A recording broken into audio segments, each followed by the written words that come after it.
Okay, why don't you tell me who you are and who you are with? I'm Woody Benson with Prism VentureWorks, venture capital firm in Boston and LA.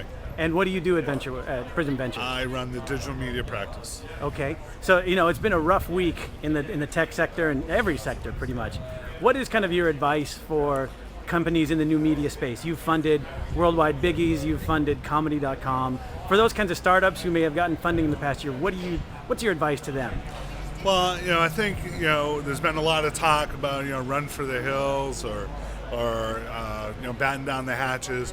I think good startup hygiene is a lot like flossing your teeth. You need to do it every day, and maybe you need to take a look back and be extra careful about the expenses and focus on the must-haves and really kind of get core about what you're doing. And it definitely will be a difficult fundraising environment.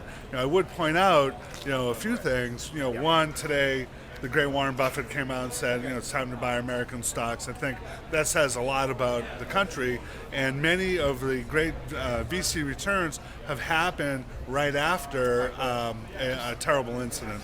The vintage years 2002, 3, and 4 were pretty good, and most of those companies were around in the 2000, 2001, 9/11 timeframe.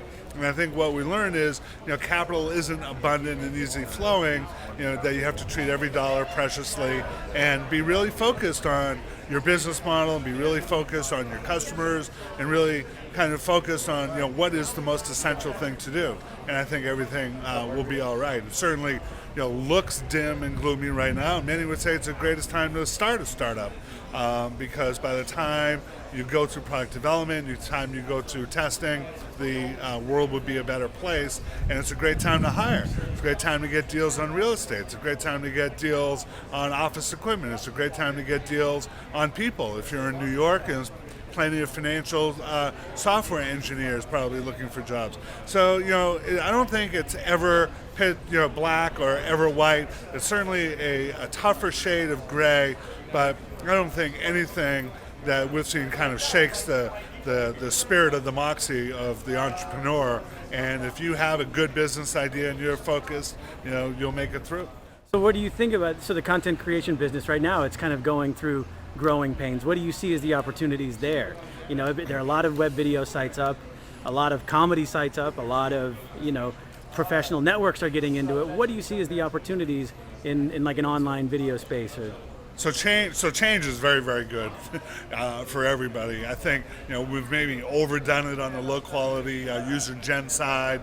For sure, it's very hard to assemble large audiences on the internet, but yet stories need to be told. We're in a storytelling society, and consumers want to hear it. But most importantly is the people you're trying to reach, the millennials, or even people younger. We've been doing a lot of research on video consumption patterns of 3 to 5-year-olds, and if you're over 5 years old, you're probably a digital immigrant. You probably haven't grown up with the tools you have today. So I think when you look out 5 or 10 years and you recognize that we're in a real fragmented society and a very niche-oriented society, there's ways to talk specifically to your audience.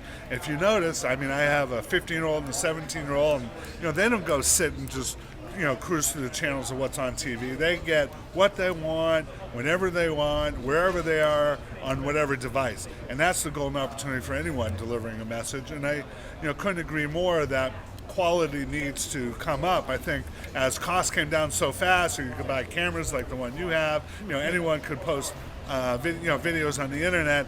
I think this is training or creating or helping a generation, but I think we've missed a lot of the quality aspects, which is why it's so exciting to be at a conference like this with professional filmmakers looking to talk to audiences.